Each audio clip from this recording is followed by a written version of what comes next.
bismillaahi raxmaani raxiim salaamullaahi calaykum daawadayaal saaxiibayaal halkan waa nuxurka wararka ee kuusoo dhawaada wararkii ugu dambeeyay aan idinkaga hayno Soomaaliya iyo waxyaabaha markaa taagan haddii ala weyn raali ka noqdo waxyaabaha aad ku daawan doontaan barnaamij wareedkan waan idinkugu soo gudbin doono idina aad ku daawan doontaan waxa ka mid noqon doona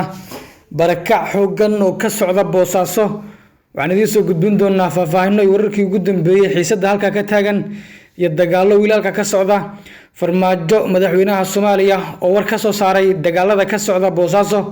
waxaan idin soo gudbin doonaa Africom oo ah taliska Mareykanka ee Afrika oo iyana war ka soo saaray xiisadda Boosaaso ka gadaal markii BSF oo ay Mareykanku ama Africom ka tirsan iyo Puntland ciidankaasi halkaas isku rasaasanayaan oo dawaan waxa uu magacaabay guddi baara kiiska dhul boob lagu eedeynayo ra'iisul wasaare Maxamed Xuseen Roble qodobada iyo kuwa kale ayaa daawan doontaan halkan waa nuxurka soo dhawaada daawadayaal haddii aad nagu cusubtahay nagu soo biir gambaleelka furo le Graysher Gray arahdada ka dhiibayo waxay kula tahay mar kale kulanti wacan barakac xoog leh ayaa ka socda Boosaaso dadkii ugu badnaa ayaa waxa ay wali ka barakacayaan magaalada Boosaaso ee xarunta gobolka Bari halka oo maalintii saddexaad oo xiriir ah ay ku dagaalamayaan ciidamada Puntland iyo kuwa taageersan agaasimihii xilka laga xayuubiyay ee BSF-ta Ismaan Maxamuud Diyaano waxa magaalada Boosaaso iyo daafaheeda lagu arkayaa dad barakacaya kuwaas oo gaadiid wata halka kuwa aan sidoo kale awoodin ay lugeynayaan jidka dheer ee Boosaaso mara ayaa si weyn sawir laga soo qaaday muujinayaan gawaari iyo dad markaasi ku qaxaya magaalada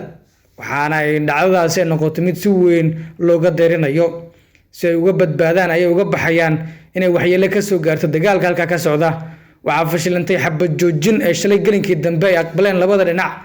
Puntland iyo BSF iyadoo xalay xilli dambe dagaal culus oo qarara oo ka dhacay Boosaaso oo labada dhinac u dhaxeeya dadka barakacayaasha ayaana muujinayo walaac ku aadan in dagaalku uu sii xoogeysanayo waxaana jirta in horay dad fara badan ay uga barakaceen Boosaaso geesta kalena madaxweynaha muddaxileedkiisu ilaaday ee Farmaajo ayaa war ka soo saaray dagaalka Boosaaso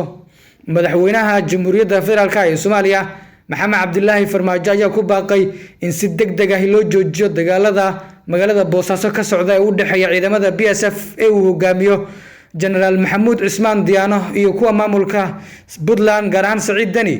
qoraal ka soo baxay madaxtooyada ayaa lagu yiri madaxweynaha Jamhuuriyadda Federaalka Soomaaliya mudane Maxamed Cabdilaahi Farmaajo waxa uu sidoo kale ka tiiraanaysan yahay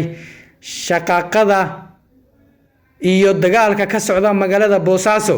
kaasi oo sababay dhimasho dhaawac burbur hantiyeed iyo barakac muwaadiniin aan waxba galabsan madaxweynaha oo ku kalsoon xilkasnimada iyo garashada isimada odayaasha dhaqanka qaybaha kala duwan ee bulshada wuxuu ku baaqayaa in si degdeg ah loo joojiyo gacanka hadalka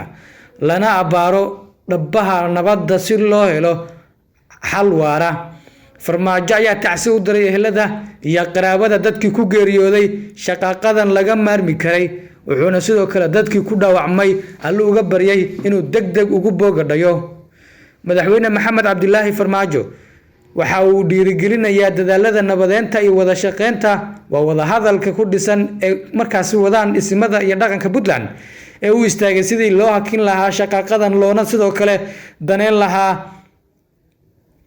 xasiloonida deegaanka iyo danta bulshada reer Puntland ayaa lagu yiri qoraalka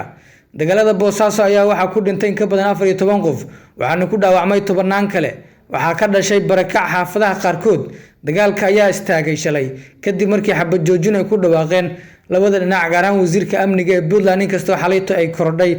tirada dagaalku amaba markaasi markale uu dagaalku u qarxay taasoo ina cabsideedu lahayd amaba dadku ay cabsi weyn ka muujiyeen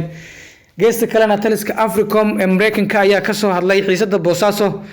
taliska ciidanka Mareykanka ee Africom ayaa war cusub ka soo saaray dagaalku u dhaxeeya ciidamada maamulka Puntland iyo kuwa BSF ee wali ka socda gudaha magaalada Boosaaso ee xarunta gobolka Bari ee maamulkaasi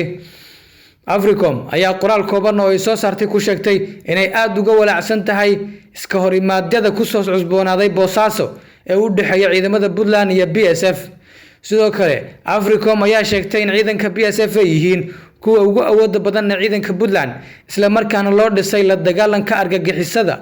warka ka soo baxay taliska Africom waa warka ka soo baxay Mareykanka ee Africom ayaa sidoo kale lagu sheegay in colaadan cusub ee fursad weyn siinayso kooxaha argagixisada ah ee ku sugan Puntland. BSF waa ciidanka ugu awoodda badan ee Puntland u jooga la dagaalanka argagixisada. waxaan ka walaacsanahay in iskoorimaadjadani ay hoos u dhigayaan awoodda BSF-ta iyo kooxahan argagixisada ah in ay fursad u helaan in ay ka faa'iideystaan ayaa lagu yiri qoraalka ka soo baxay taliska Mareykanka ee Africom. Mareykanka ayaa tababaro taageero mid dhaqaale iyo qalab basiya ciidamada BSF kuwaasi oo haatan dagaal kula jira maamulka Saciid Dani waxayna xiisadu ka dhalatay kadib markii xilka qaadis lagu sameeyay agaasimaha hay'adaasi General Maxamuud Cismaan Diyaano. xaaladda Boosaaso ayaa weli qasan waxaana xalay ka dhashay amaba ka dhacay dagaal u dhaxeeya ciidamada labada dhinac ee halkaas isku hor fadhiya kaasi oo geystay khasaare isugu jira dhimasho iyo dhaawac. dagaalka ayaa ka dhacay 3 aag oo markaasi magaalada ka tirsan sida aaga geedka qabriga ee xaafadda Suwayto, xaafadda Ridwaan oo u dhow taliska BSF iyo dhinaca haamaha shidaalka. si kastaba waxaa tan socda dadaalo lagu qaboojinayo xiisadan inkastoo barakac hoggan uu Puntland ka bilowday gaar ahaan Boosaaso. dagaalkii kol hore ka dhacay halkaas ayaa waxaa sidoo kale waa dagaalkii shalay lagu burburiyay amaba markaasi laga adkaaday ciidanka madaxtooyada maamulkaasi Puntland oo kuwa BSF-tu ayaa ka adkaaday. waxaana sidoo kale sawirro la soo qaaday ay muujinayeen in ay gacanta ku dhigeen gawaarida kuwa ciidanka madaxtooyadu ay leeyihiin. ciidanka BSF oo markaasi leh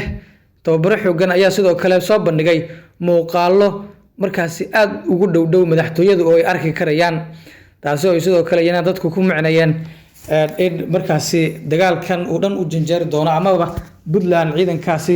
BSF-tu ay gacanta ku dhigi karayaan. waa sida markii inta badan la tilmaamaye haddaan arrimahaas ka baxnana Odawaa waa taliyaha ciidanka xoogga dalka Soomaaliyeed waxa uu magacaabay guddi baara kiiska dhulboobka ah ee lagu eedeeyay Ra'iisul Wasaare Maxamed Xuseen Roble Ra'iisul Wasaaraha xilgaarsiinta ee Soomaaliya.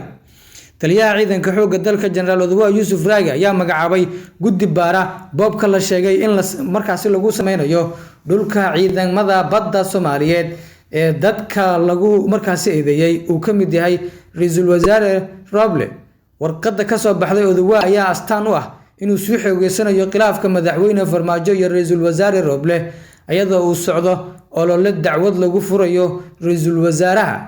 kooxda madaxweynaha ayaa qorsheynaysa waa sida la sheegayay amaba la sheegayaaba inay qorsheynayso in marka dacwad lagu furo Roble uu madaxweynaha amro in shaqo ka joojin lagu sameeyo Ra'iisul Wasaaraha si looga wareejiyo hoggaanka xukuumadda iyo doorashada oo loogu gacan geliyo Ra'iisul Wasaare ku-xigeenka Mahdi Maxamed Guuleed Qadar. waa sida inta badan dadka siyaasadda indhindheeya ay markaasi sheegayaan amaba ay markaasi ka dhex arkayaan go'aanadan.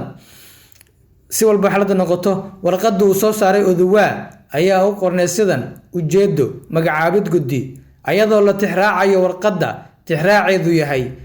ga xariiqin xariiqin eber 174 xariiqin 21 kana soo baxday xafiiska wasiirka wasaaradda gaashaandhigga xukuumadda federaalka ee Soomaaliya soona baxday 21 bisha 12 sanada 2022 kuna saabsaneed baaritaan iyo wax ka qabasho dhacdo si waafaqsan sharciga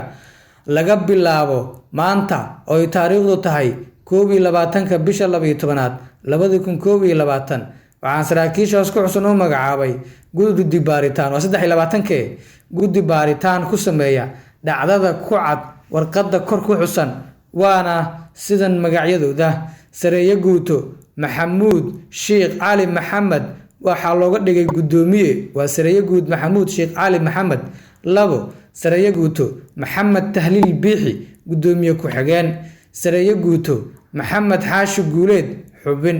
sareeyo guuto Maxamed Xasan Raage xubin.